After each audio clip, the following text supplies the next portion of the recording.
नर्मदा के तट गौरीघाट स्थित श्री सोमेश्वर धाम में 26 फरवरी से 4 मार्च तक नर्मदा पुराण, शिवलिंग निर्माण और संत चरण पूजन का आयोजन किया जा रहा है। आयोजन के दूसरे दिन मंगलवार को सुबह श्री सोमेश्वर धाम के महंत केवलपुरी महाराज के सानिध्य में पंचांग पूजन किया गया। इसके बाद पार्थिव शिवलिंग निर्माण का सिलसिला शुरू हो गया। सैकड़ों श्रद्धालुओं ने पार्थिव शिवलिंग का निर्माण किया। उसके बाद उनका अभिषेक किया गया। इसके बाद दोपहर 2 बजे से कोलकाता से पधारे कथावाचक पंडित मनीष उपाध्याय के द्वारा नर्मदा पुराण का वाचन किया जा रहा है और श्रद्धालुओं को मां नर्मदा का महत्व बताया जा रहा है। इस आयोजन में पल पल इंडिया न्यूज प्रमुख कमलेश गुप्ता भी प्रमुख रूप से शामिल हुए। सभी का कहना है कि संस्कारधानी को ये सौभाग्य मिला है कि बसंत ऋतु में नर्मदा के तट पर यह धार्मिक अनुष्ठान हो रहा है। सिद्धपीठ सोमेश्वर धाम गौरीघाट में 26 फरवरी से 4 मार्च तक नर्मदा महापुराण, शिवलिंग निर्माण, संत पूजन का आयोजन किया गया है।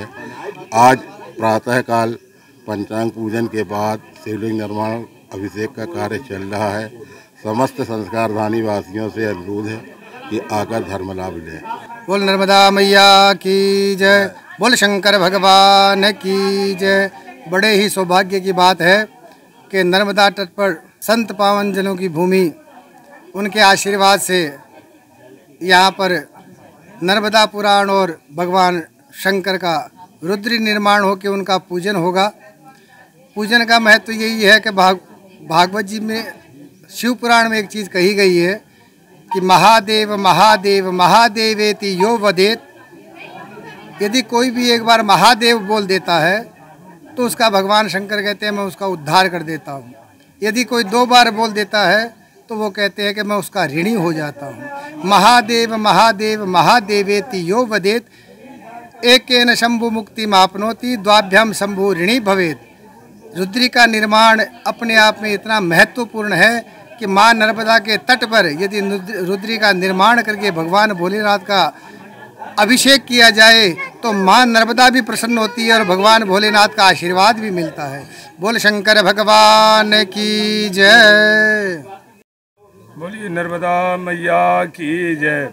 हाँ, बहुत सुख शांति की बात है कि ऐसा अवसर हमें आपको बसंत ऋतु, जो बड़ी सुहावनी ऋतु मानी जाती है, उस अवसर पर 26 फरवरी दिन सोमवार भगवान शंकर का ही दिन माना जाता है।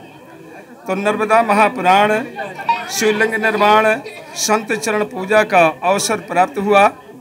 इस अवसर में नित्य प्रत भगवान शिव पार्थिव शिवलिंग का निर्माण चल रहा है और अभिषेक भी हो रहा है। ये जो हमारे ऋषियों का शास्त्र का विधान है कि जो 84 लाख शिवलिंग बना करके और अभिषेक करवाता है वह 84 लाख योनियों से मुक्त हो जाता है। तो यह भी साथ साथ हमारे सभी भक्तों के माध्यम से चल रहा है। और हमारे जो दक्षिण भारत के विद्वान आचार्य गोपाल जी हैं, उनके मुखार बिंदुओं से वैदिक कार्यक्रम संपन्न हो रहा है। मैं आशा रखता हूं कि हमारे संस्कारधानी जबलपुर के जहां भी जितने भी हमारी आवाज़ को और यह पल पल इंडिया के माध्यम से समाचार जाता हो तो ऐसे अवसर पर आएँ। यहाँ पर 6 प्रकार का लाभ प्राप्त होगा। एक तो माँ नर्मदा का महाशिव पुराण, दूसरा शिवलिंग निर्माण, तीसरा संतों की चरण पूजा, उनके दर्शन, माँ नर्मदा की महा आरती। और तारीख तो फिक्स नहीं हुई है मगर ये हम विश्वास दिलाते हैं कि जगत गुरु शंकराचार्यों का भी आगमन होगा, उनकी पाद का पूजा होगी। इसलिए आइए और उनके दर्शनों का और यज्ञ भगवान के दर्शन करने का, माँ नर्मदा पुराण की महिमा और उनकी चरित्रों का श्रवण करने का पुण्य फल प्राप्त करें। इस धार्मिक अनुष्ठान में शामिल होकर धर्म लाभ लेने की अपील श्री सोमेश्वर धाम सिद्धपीठ के ओम रघुवंशी, केदार चौक से विष्णु पटेल, किशन राय, केशव मिश्रा, अनुराग तिवारी, अम्बरीश तिवारी, संजय पटेल, सत्येंद्र मल्लाह, राजेंद्र सैन, प्रकाश तिवारी एवं समस्त शिष्टमंडल द्वारा की गई है। ब्यूरो रिपोर्ट, टीम पल पल इंडिया न्यूज।